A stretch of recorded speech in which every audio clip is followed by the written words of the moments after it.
Allô tout le monde! Je pense tellement en vous de ces temps-ci. Je sais que tout le monde passe à travers des moments assez difficiles, chacun à sa manière, hein, depuis plusieurs mois. Et puis, c'est le deuxième événement qu'on va avoir. C'était une conversation extraordinaire la première fois. J'espère que vous vous joignez à nous pour qu'on continue la conversation sur la santé mentale avec l'Association canadienne pour la maladie mentale et pour la santé mentale et son initiative que je trouve absolument extraordinaire qui s'appelle Visage de la maladie mentale parce que, disons-le maintenant, la maladie mentale peut affecter n'importe qui. Alors aujourd'hui, je suis avec une jeune femme courageuse, pleine d'énergie, Lydia Mignot. Allô Lydia! Bonjour! Lydia, je ne peux pas dire à quel point moi, à chaque fois que je rencontre des gens sur mon parcours, je pense que ceux qui me frappent le plus dans mon cœur, ce sont les personnes qui ont le courage de raconter leur histoire. Parce qu'à la fin de la journée, tout le monde souffre, d'une manière ou d'une autre. Puis toi, ben, tu l'as pas eu facile tout le temps, hein? Ça a été, oui, ça a été un parcours assez houleux, pavé d'hospitalisation, de rechute, de tentatives de suicide. Donc, c'est pour cette raison que j'ai décidé de prêter ma voix à ces gens-là qui ont perdu leur combat face à la santé mentale. Toi, tu n'as pas perdu ton combat, mais est-ce que c'est un combat qui continue? Est-ce que quand on vit avec la maladie mentale, il faut accepter que c'est jamais parfait, mais au fond, la vie n'est jamais parfaite. Donc, est-ce que c'est ça la grande leçon là-dedans? Je crois que oui, en fait, effectivement, personne n'a une vie parfaite. Et même si je suis en rétablissement aujourd'hui, les rechutes sont possibles. Je prends comme exemple la pandémie, tout ça, ça a été un peu plus dur pour moi, mon anxiété. Donc, c'est juste d'aller gruger un petit peu dans ma boîte à outils. Mais c'est sûr que le rétablissement ne veut pas dire une ligne droite parfaite. Ta boîte à outils est composée de quoi? Mon Dieu, j'ai des années de psychologie. J'ai fait beaucoup de thérapie, d'ateliers, de groupes. Je me suis aussi ouvert beaucoup avec des organismes, des groupes publics. Mais j'ai des petits trucs pour calmer mon anxiété. J'ai des petits remèdes comme le petit bambou. Je pense à ça, l'application du petit bambou qu'on peut trouver sur Internet. Le piano. Attends, le petit bambou, c'est quoi? Tu respires? Oui. Oui, c'est une application vraiment de méditation. Donc, parfois, je l'utilise même au travail, un petit 3 minutes, juste pour me recentrer quand je sens que l'anxiété, elle est trop palpable. C'est bien d'entendre ça parce que moi aussi, je l'utilise. Quand je médite, je suis complètement dans un autre... Ça calme l'esprit, tu sais, ça calme tout. Puis c'est pas obligé d'être 35 minutes, puis t'es pas obligé d'être bon en méditation pour méditer. Alors moi, j'encourage tout le monde à l'essayer. Oui, exact, parce que des fois, quand on est trop devant, justement, le problème ou l'anxiété, on voit pas de solution possible. Puis le petit bambou, justement, tu sais, ça fait juste calmer. Des fois, je fais juste une petite séance de 3-4 minutes, puis ça ressente. Quoi d'autre qui est dans ton coffre à outils? Tu allais continuer, excuse-moi. Oui, ben c'est ça. C'est sûr que il y a le piano, il y a le dessin. Moi, j'adore beaucoup tout ce qui est cinématographique. Donc, je me mets souvent des petites comédies pour m'aider, un bon bain moussant. Donc, c'est de trouver chaque petite chose qui nous fait du bien à nous. Je pense, entre autres, moi, j'avais fait un petit sondage par rapport aux hommes durant la pandémie, puis il y en a qui me disaient, mais c'est d'aller dans mon atelier, puis de concocter des affaires dans mon atelier. Donc, c'est de trouver chacun nos trucs à nous qui nous font du bien quand on est trop anxieux. C'est intéressant parce que tu mets le doigt sur la créativité. Quand on pense à la créativité et à la santé mentale, fais-tu un lien entre les deux? Puis c'est pas obligé d'être bon en dessin ou en peinture, juste d'être créatif, de faire quelque chose qui est un petit peu hors de notre zone de confort peut-être ou qui nous permet de nous exprimer au fond. Exact, c'est dans le fond, c'est de sortir le méchant, si je peux dire. Tu sais, moi, l'écriture, pour moi, ça a été vraiment beaucoup bénéfique. Ça m'a permis de mettre des mots sur mes mots que je vivais. Et j'ai aussi une phase où je me suis mis à la peinture. Je dis pas que je suis bonne, mais c'est de sortir ce qu'on vit à l'intérieur de nous puis de le mettre sur quelque chose, sur de la créativité, comme vous dites. Là. C'est drôle, on a plein de points en commun parce que moi aussi, je peins. Puis moi aussi, je dis toujours, je pense pas que je suis bonne, mais au fond... je m'y mets puis je prends cette espèce de risque-là. Il y a toujours quelque chose de fascinant qui se passe, tu sais. Oui, puis pendant qu'on fait ça, moi, des fois, je suis comme, hey, ça fait 2 heures que je pense pas à ma vie, je pense pas à mes problèmes, je pense à rien, j'ai pensé à rien, puis ça fait du bien. Puis toi, tu as décidé de redonner, de partager ton histoire avec ceux qui souffrent. Dirais-tu que quand tu commences à partager ton histoire ou de faire du bénévolat, il y a un autre cycle de bonheur qui s'engendre? Oui, définitivement. En 2017, après ma tentative de suicide, j'ai vraiment eu un déclic, puis j'ai décidé d'en parler ouvertement. J'ai décidé de m'impliquer dans ma communauté et j'ai fait plein de réalisations et je me suis rendu compte que de m'impliquer, ça m'aidait moi-même dans mon rétablissement, dans mon cheminement, de redonner au suivant. Je sais pas comment l'expliquer, mais ça m'aide à garder le cap sur ma vie puis de rester rétabli, en fait. Je vais être vraiment honnête parce que je pense que durant ces conversations-ci, faut pas revenir en arrière. Il faut vraiment aller de l'avant en parlant de nos vérités. Tu sais, je te regarde là, tu sais, t'es magnifique, t'es pleine d'énergie. Mais quand tu dis j'ai fait une tentative de suicide, ben là, tu sais, les gens doivent se dire ah oui, tu sais, il n'y a pas un visage pour le suicide, tu sais. Ça peut arriver à n'importe qui. Qu'est-ce qui se passe, toi, quand tu souffres, Lydia? Qu'est-ce qui se passe avec toi, le sais-tu? En fait, c'est sûr que c'est vraiment difficile pour l'entourage parce qu'effectivement, comme vous dites, le visage de la santé mentale, c'est ce visage-là, c'est votre visage, ça porte pas de blessure en tant que tel quand on regarde la personne. Donc, c'est difficile pour l'entourage de comprendre ce qui se passe. Moi, souvent, je vais m'isoler. Justement, je vais devenir vraiment moins joyeuse que je suis là et je deviens vraiment très sombre. Et parfois, c'est difficile à suivre parce que je deviens un peu une montagne russe d'émotions. Mais non, effectivement, la maladie mentale, ça porte un sourire comme ça aussi. Donc, c'est quelque chose qui n'est pas visible. Mais c'est tellement important de continuer de s'exposer quand on souffre parce que ça aide les autres à raconter leur histoire.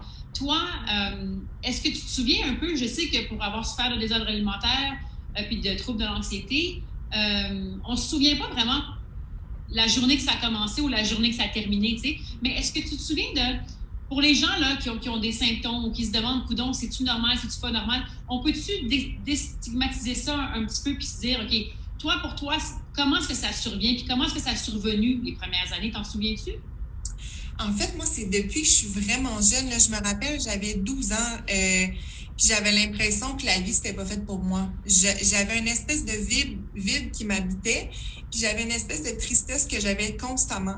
Je me rappelle qu'à chaque soir, je pleurais dans mon lit en cachette, puis à 12 ans, j'avais déjà des idées suicidaires. Tu sais, moi, je me disais, mon Dieu, la vie, c'est fait comme ça. Je suis juste pas faite. Je suis juste pas, je suis pas faite pour vivre. Puis j'ai gardé ça quand même assez longtemps. Puis c'est peut-être vers l'âge de 18 ans que là, j'ai vécu, tu sais, j'ai déménagé l'espèce de monde d'adulte, si on veut. Et là, j'ai commencé comme à faire des grosses crises de panique. Et là, c'est là qu'on a commencé j'ai décidé d'en parler ouvertement et tout. Là. Et toi, est-ce que tu viens d'un gros traumatisme à l'enfance? As-tu vécu des choses difficiles ou tu avais une vie là, assez équilibrée, là? Ben, c'est sûr que j'ai eu quelques années houleuses, mais tu sais, je viens pas j'ai une enfance heureuse avec 2 parents, avec mon frère. Tu sais, j'ai pas de gros traumatismes en soi. Je viens pas d'une famille défavorisée ou quoi que ce soit. Donc, la santé mentale est pas, comment je pourrais dire, on n'a pas nécessairement une bonne santé mentale, même si notre vie était semblait parfaite aux yeux des autres, genre. Exact. Ça aussi, c'est super important d'en parler parce qu'il y a beaucoup de tabous encore qui entourent la maladie mentale, comme quoi les gens pensent, ben oui, mais là, c'est parce que tu as eu des gros traumatismes, tu vis dans la pauvreté, et bien sûr que ces facteurs-là contribuent aussi, il faut le préciser. Sauf que ça peut arriver à n'importe qui. Alors, il ne faut pas penser que, c'est un caprice émotionnel qu'elle a. C'est tellement pas ça. Non, c'est vrai, ça arrive. Mais le plus important, c'est qu'on peut s'en sortir. On peut regoûter à la vie. Oui, c'est possible. Puis, tu sais, il n'y a personne qui choisit un matin de se lever et se dire, moi, je veux un trouble alimentaire ce matin. Moi, je veux un trouble de l'anxiété ce matin. Donc, effectivement, peu importe le milieu d'où on vient, personne n'est à l'abri. En fait, il n'y a personne qui est à l'abri d'une dépression ou d'un trouble quelconque en santé mentale. Mais oui, c'est possible de s'en sortir avec l'aide et le support nécessaire. C'est sûr qu'il faut sortir de sa coquille, il faut en parler, il faut aller chercher de l'aide. Mais oui, c'est tellement possible là, de s'en sortir puis d'avoir une belle vie. Là. Et toi, tu es un exemple à suivre parce que tu as un blog. Hein? Toi, tu as choisi de bloguer pour pouvoir parler de tout ça. Alors, parle-nous-en un peu, comme de quoi tu parles puis comment est-ce que ça peut aider les gens? Je suis vraiment fière. Je suis collaboratrice du blog Entre les deux oreilles depuis plus d'1 an. Ce blog-là a été créé par Martin Binette il y a un peu plus de 6 ans et on est rendu une communauté qui a 10 000 abonnés. Cette page-là, à la base, son but, c'est de briser justement les tabous reliés à la maladie mentale. Et nous, qu'est-ce qu'on fait? C'est qu'on recueille les témoignages des gens qui veulent nous parler et on les publie sous forme de témoignages sur notre site web. Et la page Facebook sert à transmettre l'espoir. Donc, on publie quotidiennement des petites citations, des petits pushs aux gens. Et Martin et moi, on s'était donné comme mission d'être authentique. Donc, oui, je vais publier quand ça va bien, mais je publie aussi quand ça va moins bien. Et je publie, mettons, qu'est-ce que je fais pour bien aller. Donc, j'ai déjà publié une photo de moi le matin, pimpante, pour aller comme au travail. Puis j'ai publié une photo de moi dévastée par une crise de panique. Je veux montrer aux gens, je veux que ces gens-là soient capables de s'identifier à nous puis de faire comme, OK, je pense que je vais avoir le courage de parler. Je pense que, OK, je vais faire quelque chose qui peut s'identifier à des personnes comme nous. Donc, je publie pas juste le beau, je publie aussi des fois le moins beau qui va avec ça.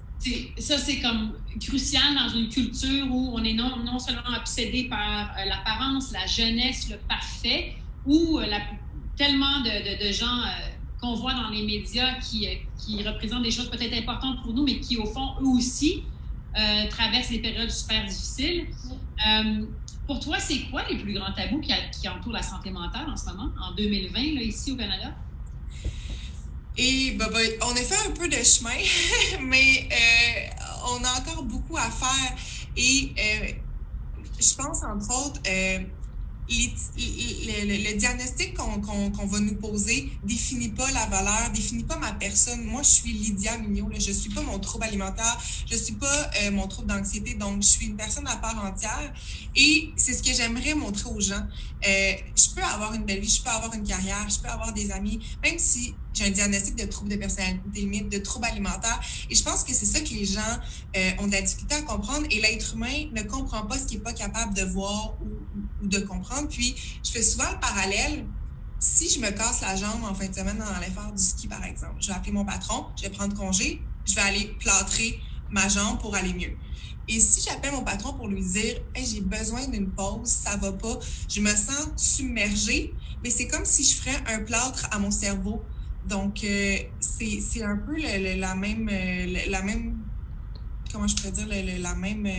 C'est comme un parallèle. Là. Oui, c'est ça exactement. Donc, c'est juste qu'on ne le voit pas, le plâtre que j'ai besoin à mon cerveau. Et penses-tu que ça commence à changer, que les gens voient ça un petit peu différemment? Je pense que oui. Je pense qu'on a fait un pas vers la bonne direction. Puis je pense aussi que ce qui se passe en ce moment dans le monde va avoir peut-être eu une ouverture sur les gens qui ne comprenaient pas ça. Parce que je pense que, comme on dit, personne n'est à l'abri. Puis ce qu'on vit présentement, les gens ont un taux d'anxiété vraiment élevé.